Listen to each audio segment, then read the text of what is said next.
Good evening and welcome to Midnight Movie Club and my top 10 best films of the year list. My being the key word. Just keep in mind these 10 films are the best of 2018 in my opinion.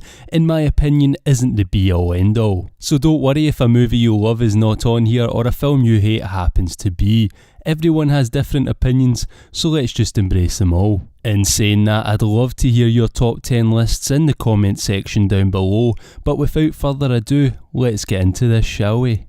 So coming in at number 10, we have Cargo. In 2013, we had an amazing short film of the same name directed by Yolanda Ramke and Ben Howling, and both of them return here to direct with Ramke also penning the script. I was highly anticipating this one as soon as I saw it was being adapted into a feature, especially with it starring Martin Freeman, who puts in a fantastic, gut-wrenching performance. Cargo is set in the Australian outback and focuses on a father trying to get his family to safety after an epidemic has spread all over the country, turning victims into zombies. I am honestly quite surprised a zombie movie made it onto my top 10 list, but this one just has so much charm. It is a lot different from your run-of-the-mill zombie film. Cargo is a slow burn drama with characters you care about, not ones you want to see ripped to pieces. It is softer with the guts and gore but hits much harder emotionally,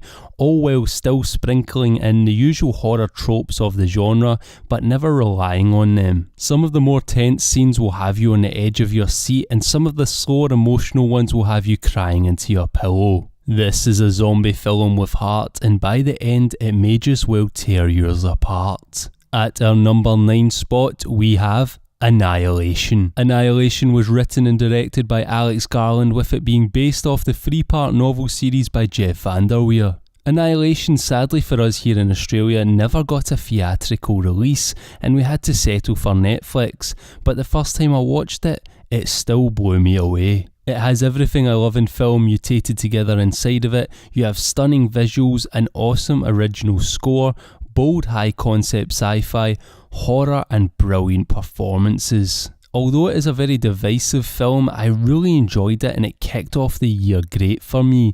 Yes, it does have a subplot I felt was a little forced and unnecessary, but it also has one of the most tense, spine-chilling horror scenes of the year. So Annihilation follows a biologist named Lena who signs up for what is practically a suicide mission, a secret expedition into a mysterious zone where the laws of nature don't apply, called the Shimmer. It is the site of where something alien has landed and is changing the environment around it. The cinematography in this film was such a joy to watch, and mix that with the beautiful colour palette, well polished CGI and original score from Ben Salisbury and Jeff Barrow, and you have an awesome mind-bending sci-fi experience. Coming in at our number 8 spot, we have Ghost Stories. Ghost Stories was written and directed by both Jeremy Dyson and Andy Nyham and is the second film on the list to now star Martin Freeman, and once again he puts in another great performance here, and so do the entire cast.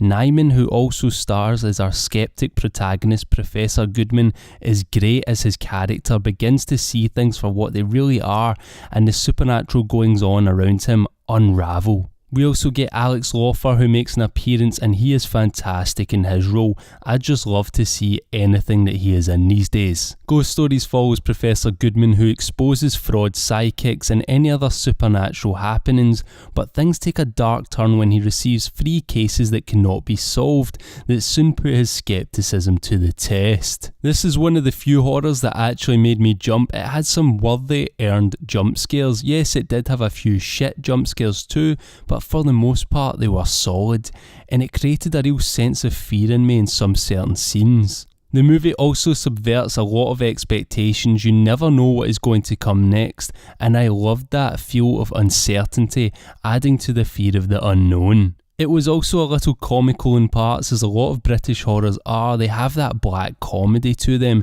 It definitely has a little of that, which is great to see. The ending for some people may be a big letdown, but for me personally, I didn't mind it. It made sense and it explained everything. We actually got answers for once. They may not be the answers you want, but they are answers.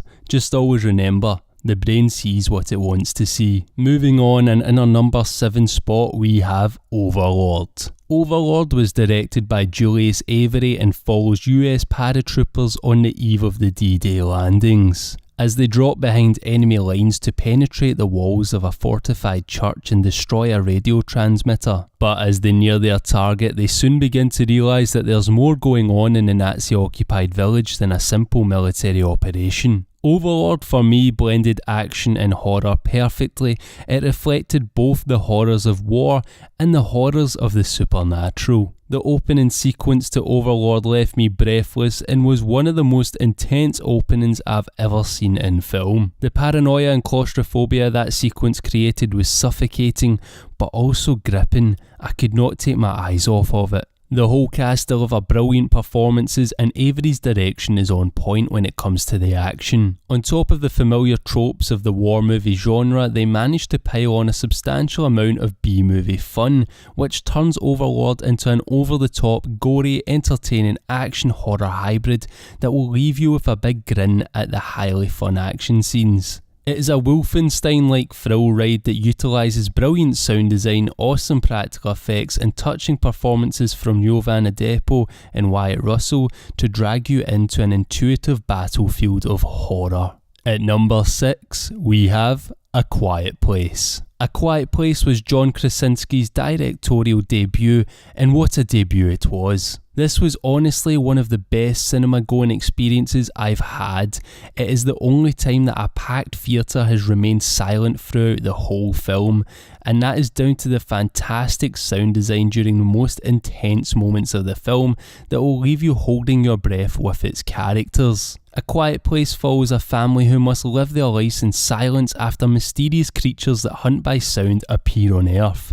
If they hear you, they hunt you. It's a gimmick we've seen done before in Don't Breathe, but here it is set in the post-apocalyptic world, which amped things up a notch. Krasinski, Brian Woods and Scott Beck managed to create characters you really care about in a film that has about 40 lines of dialogue, and that in itself is an incredible feat. Emily Blunt is outstanding in A Quiet Place, and Noah Jupe and Millicent Simmons, who play as Blunt and Krasinski's children, are also equally brilliant.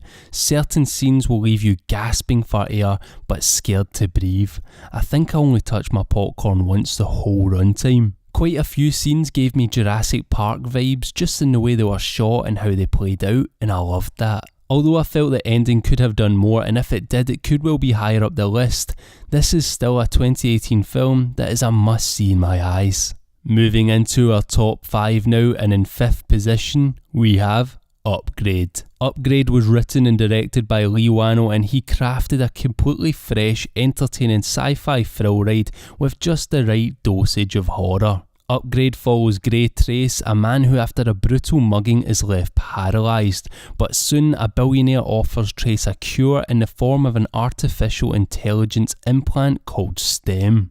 It enhances his strength, agility and teaches him new skills, which he then uses for revenge. Upgrade has some amazingly brutal practical effects sprinkled over the top of its brilliantly choreographed fight scenes. The camera movement during a lot of the fighting matches the movement of Gray and STEM as they dispatch of those who wronged him, and when it all comes together with an original, enchanting and also grungy, futuristic dark synthy score from Jed Palmer, it really is one of the most fun movie experiences to be had in 2018. For me, as I'm such a big Black Mirror fan, it did feel like what a Black Mirror cinematic experience could be like. It shows humans using technology for evil, but also technology using humans for evil, and I was a big fan of that aspect of the film, on how humans could become nothing but a shell for technology to control, just the way we control technology right now. But moving on into our 4th position on the list, in our number 4 spot we have Revenge. Revenge was written and directed by Coralie Farge and is a brutal, bloody white knuckle ride throughout. It follows Jen, a girl who's on a romantic weekend away with her wealthy boyfriend, but when his dodgy mates show up unannounced, things take a turn for the worst. Jen is raped and left for dead in the middle of nowhere, but unfortunately for them, Jen does not die and comes back to haunt them. Revenge could have easily been another run-of-the-mill rape revenge movie, but it does so much more than others within the subgenre. It is very art house in the way it is shot, and the lighting and the colour palette of the entire film throughout is beautiful. From the opening shot, you can tell this is from a director with an eye for art, and that shines throughout the whole film. Revenge is insanely bloody to the point where it is over the top, and those bleeding should not be alive anymore, but they are still running about off of their heads. But when you look past that, you have a super fun revenge film that is greatly satisfying. It turns its main character from a dumb, gold-digging, over-sexualised blonde stereotype into a fearless warrior intent on survival and, of course, revenge. The movie will have those with the strongest of stomachs wincing at some points, and through super close-ups and sound design it will have you disgusted by even the slightest thing, like someone eating food. I thought it was really clever how they used that sound to portray this feeling of disgust in certain characters. The soundtrack is also one of my favourites of the year, with its grubby synthwave tones and offbeat drums. It really matched the whole aesthetic of the film perfectly. And Revenge really represented a strong female lead well and made her seem real, and this was helped by a fantastic performance from Matilda Lutz. Revenge plays up stereotypes to be subverted and owns it as its own entry into the subgenre. Revenge is a colourful but dark story of justice that should not be missed. Now, on to third place on the list, and taking the number 3 spot we have Cam. Cam was directed by Daniel Goldhaber and written by Isa Mazzei, and follows Alice, an ambitious cam girl who discovers one day that she has been replaced on her own show with an exact replica of herself. Cam is a technology-driven psychological thriller with just enough chilling twists and turns to keep you interested throughout. It is another film in the list that I feel could easily be at home in the Black Mirror universe, so if you're a fan of Black Mirror, I reckon you will love this. It is an awesome techno thriller with an equally awesome lead performance by Madeline Brewer, who plays both the protagonist Alice and her doppelganger Lola. Cam manages to play on the paranoia of who you really are and who you present yourself to be online. Alice's isolation in her line of work makes her vulnerable, and you feel that vulnerability come through. As someone with a YouTube channel, I felt it hit hard, like what if my channel didn't need me anymore to be what it is? What if who you are online is more than what you are in real life, and it leaves you behind? It's a film that raises a lot of questions, and most do get answered while the rest can be explained. Once again, this is another film on the list that has a brilliant soundtrack. You may be noticing that's a theme in my list, as for me personally, soundtracks to a film are huge. And here in Cam it is another great one. We get a happy-go-lucky techno 8-bit charm along with pulsating drums and distorted synth. It's great. If you have not seen Cam and you have Netflix, go and watch it now. Now, moving on to the final 2 films on our list, and taking second place in my top 10 of 2018, we have Mandy. Mandy was written by Panos Cosmatos and Aaron Stewart-Ann and directed by Panos Cosmatos, someone I believe is one of the most important people in cinema right now. There has to be a big shout out to Benjamin Loeb, Mandy's cinematographer, as well, as almost every shot in this film is so strikingly bold and beautiful. Mandy follows Red and Mandy, who are outsiders leading a loving and peaceful existence, but one day their forest haven is destroyed by a cult which catapults Red into a journey laced with bloody vengeance, drugs and fire. Mandy was so bloody refreshing. At its core, it is a simple tale of revenge, but the way it is shot, edited and presented to us, it turns into so much more than that. Weird and unearthly imagery is consistent throughout the film, and the first half almost feels as if it's a dreamlike love story, whereas the second half is a pedal to the metal hardcore revenge horror. I've never in my life taken LSD before, but maybe now after seeing Mandy I have a taste of what that would be like, cause Matos just has this ability to create a beautifully nightmarish atmosphere that drones throughout his work. But while the work behind the camera was a masterclass, those in front were just as good. This film was basically tailor-made for someone like Nicolas Cage, and what a shift he puts in. To say he goes full Cage in this film would be an understatement.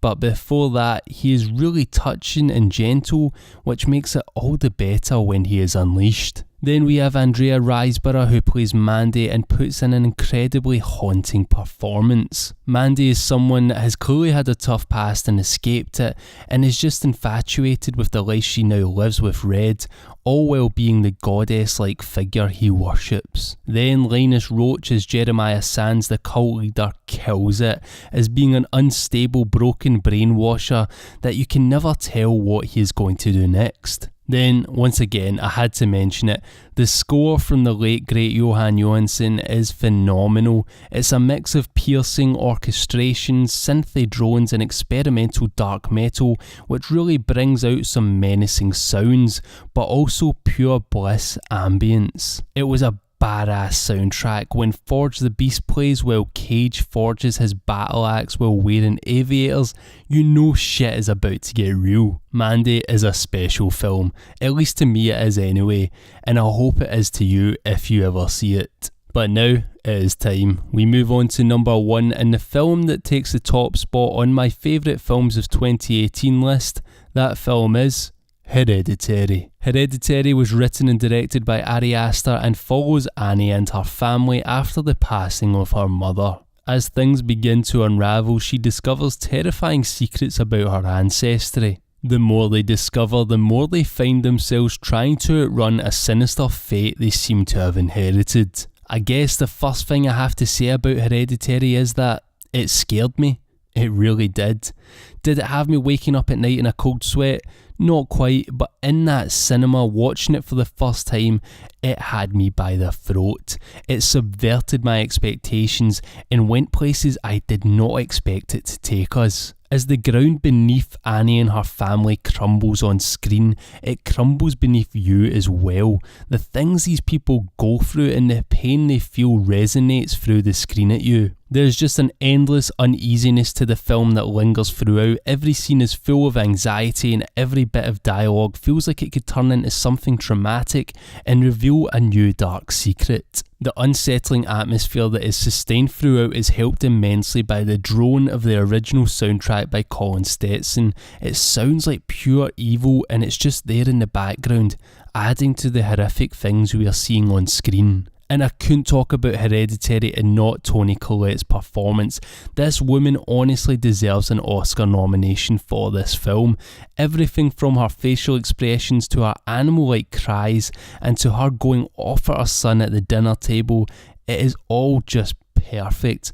Her performance is just as unhinged and unsettling as the whole film itself. The way Aster moves the camera like a spirit throughout the sets is also a joy to watch.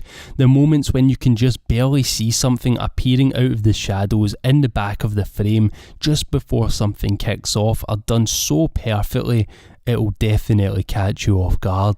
It's a film that I think is ripe for and deserves multiple viewings to appreciate and understand every little thing, as nothing is ever spelled out to you, just hinted in different ways that let the story unfold naturally around the impending threat. For me, it will become a horror classic as it brings a unique mask to everything that goes bump in the night. It doesn't opt for cheap jump scares or loud noises to give you a second of scares. Instead, it builds and builds and doesn't stop until it crescendos in the final moments to then give you a chilling end to a very bleak and traumatic story that will stick with you long after and make you think about it instead of forgetting it instantly. It can make the simplest of little noises absolutely terrifying. Well, there you have it, my top 10 films of 2018. I hope you enjoyed my list. And I hope you've heard of some movies you maybe have not seen yet and can now go out and look for them. Hopefully I've convinced you. Remember, this is just my list, it is not the be all end all, and I'm not always right, surprisingly. And if something you love didn't make the list, I might well have just not seen it. And if something you hate made the list, then oh well, we have different opinions. But that's enough of me talking about films. I want to hear from you all now in the comments with your own lists of the movies you all loved from 2018. Anyway, here is to a great 2019, and as always, if you enjoyed this video, drop it a like, and if you want more content from myself, then just subscribe to join the club. As always, thank you very much for watching, and good night.